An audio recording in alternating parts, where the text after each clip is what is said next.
नमस्कार दोस्तों, ज्ञान गंगा चैनल के हिंदी कहानियों में मैं वंदना श्रीवास्तव आपका स्वागत करती हूँ। आज की मेरी कहानी है महाकुंभ की भीड़ में खोई ममता। दोस्तों, यह कहानी है एक माँ की जो अपने बेटे के साथ महाकुंभ आई थी, लेकिन फिर कुछ हुआ ऐसा कि वह मेले में खो गई। धूप तेज थी, पैर लड़खड़ा रहे थे और माँ अपने बेटे को ढूंढ रही थी, लेकिन कोई नहीं था उसे देखने वाला। क्या बेटा उसे ढूंढ पाया? क्या आया उसे दोबारा ढूंढने? क्या यह माँ अपने परिवार से मिल पाई? आइए जानने के लिए सुनते हैं ये पूरी कहानी। सावित्री देवी जी की उम्र लगभग 70 साल की थी। उनके झुर्रियों से भरे चेहरे पर समय की कठोरता साफ झलकती थी, लेकिन उनकी आंखों में अब भी एक ममता की चमक थी। जीवन भर उन्होंने अपने बेटे अमित और बहू नीता की खूब सेवा की, लेकिन अब वे उनके लिए सिर्फ एक बोझ बन गई थी। उनके मन में वर्षों से एक इच्छा थी कि वे प्रयागराज के महाकुंभ में गंगा स्नान करना चाहती थी, पर उम्र और परिवार की उपेक्षाओं के कारण यह सपना कभी पूरा नहीं हो पाया। इस बार जब महाकुंभ का आयोजन हुआ तो उन्हें पता था कि वर्षों के बाद यह संयोग आया है।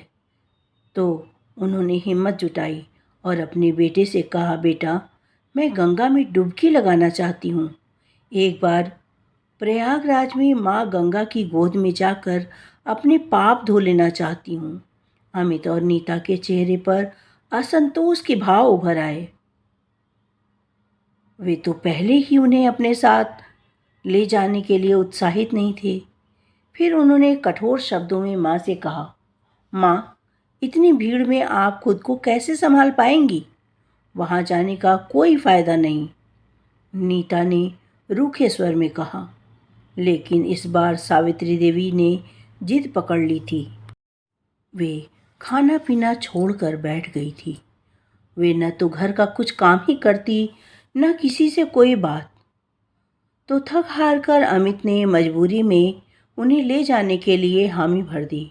उनके मन में कहीं यह ख्याल भी था कि अगर माँ वहाँ भीड़ में कहीं खो गए तो शायद उनके लिए अच्छा ही होगा। कम से कम एक बोझ तो कम हो जाएगा। प्रयागराज पहुँचते ही सावित्री देवी जी का दिल खुशी से भर गया।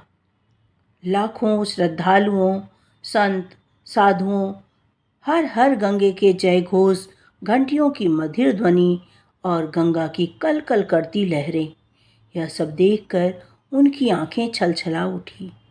वे वर्षों से इस दृश्य को देखने के लिए तरस रही थी, लेकिन अमित और नीता के लिए यह सब बस एक यात्रा थी। वे अपने मोबाइल में व्यस्त थे, दुकानों पर घूम रहे थे और बीच बीच में माँ को देखते भी नहीं थे। सावित्री देवी धीरे धीरे आगे बढ़ी और कांपते हाथों से गंगा जल को अपने माथे से लगाया और कहा, हे माँ गंगा, मुझे अपनी शरण में ले लो। उन्होंने प्रार्थना की और गंगा में स्नान करने के लिए आगे बढ़ी। जब सावित्री देवी ने बहू और बेटे से उन्हें स्नान करवाने के लिए कहा तो अमित ने लापरवाही से कहा, माँ, आप नहा लो, हम यहीं हैं। और फिर वह और नीता पास की दुकान पर कुछ खाने के लिए चले गए। सावित्री देवी जी कांपते हुए शरीर से गंगा में उतर गई। पानी की ठंडक ने उनके शरीर को नई ऊर्जा दी। उन्होंने डुबकी लगाई और आंखें बंद कर भगवान को याद किया। जब वे बाहर निकली और चारों ओर नजर दौड़ाई और देखा तो उनकी आंखों में घबराहट आ गई। अमित और नीता कहीं नजर नहीं आ रहे थे। उन्होंने भीड़ में अपने बेटे बहू को खोजने की बहुत कोशिश की। बेटा अमित, ओ बेटा अमित, नीता, बहू, बहू नीता, अमित कहकर वे बार बार आवाज लगा रही थी। उनकी कांपती आवाज भीड़ के शोर में कहीं गुम हो गई। लोग उनके आसपास से गुजर रहे थे, लेकिन किसी ने उनकी पुकार नहीं सुनी। तभी अचानक एक बेहद खूबसूरत लड़की, जो अपने सर पर दुपट्टा रखे हुए थी, आई, जो सुमित्रा जी के कांपते शरीर और हाथों का सहारा बनी और माता जी से बात करने लगी। पता लगने पर कि वे अपने बहू और बेटे से बिछड़ गई हैं, तो उनको भीड़ से निकालकर वह घाट पर ही बने सीढ़ियों पर बैठा दिया और कहने लगी, माता जी, आप यहीं बैठ जाइए। आपके बेटा बहू ढूंढते हुए यहाँ आ जाएंगे और आपको ले जाएंगे। सुमित्रा जी ने सुनकर हाँ में सिर हिलाया और वहीं बैठकर अपने बेटे बहू के आने का इंतजार करने लगी। धीरे धीरे शाम ढलने लगी, ठंडी हवा चलने लगी और सावित्री देवी जी को एहसास हुआ कि वे अब सचमुच अकेली थी। उन्होंने अपनी थकी आंखों से बार बार भीड़ की ओर देखा, लेकिन कोई पहचान का चेहरा तो वहां नजर ही नहीं आ रहा था।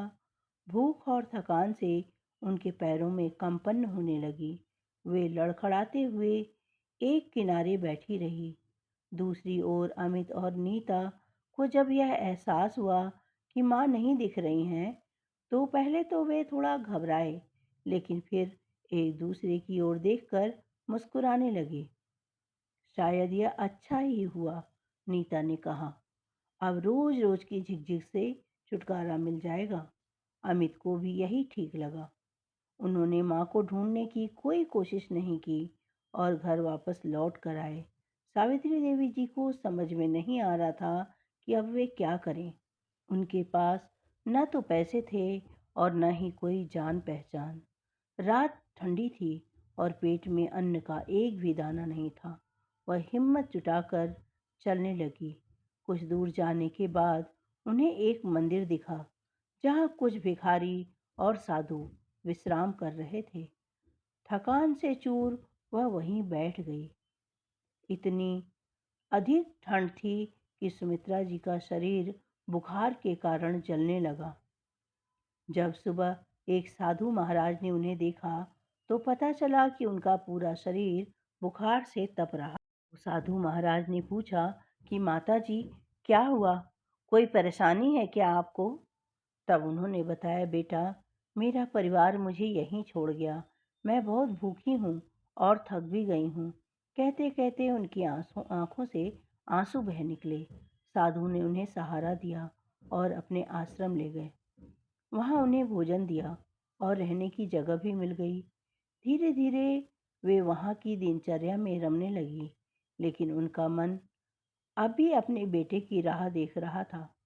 कुछ हफ्तों बाद अमित और नीता की जिंदगी में अजीब घटनाएं होने लगी।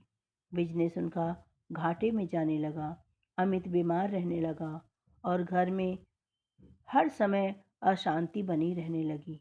वे दोनों इस बात को लेकर बहुत चिंतित हो रहे थे कि तभी एक दिन अमित ने सपने में देखा कि एक पंडित जी हैं, जो बहुत गुस्से में नजर आ रहे हैं। उन्होंने बताया कि तुमने अपने माँ का दिल दुखाया है। जब तक तुम उनसे माफ़ी नहीं मांगोगे, तुम्हारी समस्याएं खत्म नहीं होंगी। अमित चौंक कर उठ बैठा। जब नीता को उसने अपने सपने के बारे में बताया, तो नीता ने बताया कि मैंने भी माँ को सपने में रोता हुआ देखा है। दोस्तों, अब काफ़ी दिन बीत चुके थे। मेला भी लगभग समाप्ति की ओर था। आत्मग्लानि से भरे अमित और नीता झटपट प्रयागराज जा पहुँचे। कई दिन की तलाश के बाद वे आश्रम पहुँचे, जहाँ सावित्री देवी को शरण मिली थी। माँ को देखते ही अमित फूट फूट कर रोने लगा। कहने लगा, माँ, माँ, मुझे माफ़ कर दो माँ, हमने बहुत बड़ा पाप किया है। लेकिन सावित्री देवी चुप थी, क्योंकि उनकी आंखों में अब आंसू नहीं थे, सिर्फ एक दर्द था जो शब्दों में बयां नहीं हो सकता था। उन्होंने बस इतना कहा, माँ को खो देने के बाद पछताने से अच्छा है कि उन्हें जीते जी प्यार दो बेटे। उस दिन अमित और नीता को एहसास हुआ कि उन्होंने अपनी जिंदगी की सबसे बड़ी भूल की थी। दोस्तों, कई घाव समय भर सकता है, लेकिन अपनों द्वारा छोड़ा गया अकेलापन कभी नहीं भरता।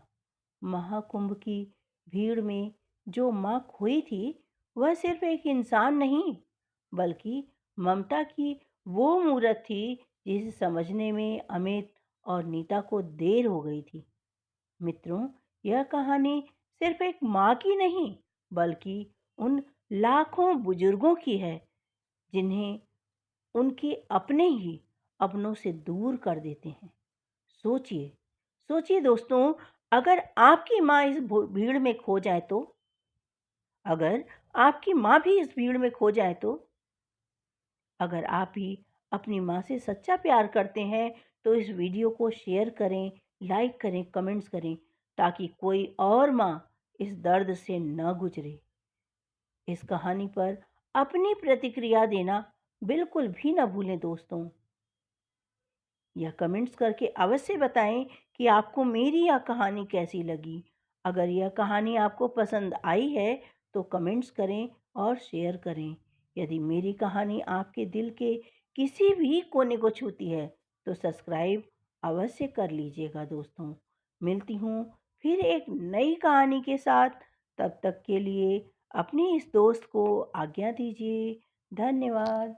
बाय बाय मेरे प्यारे दोस्तों।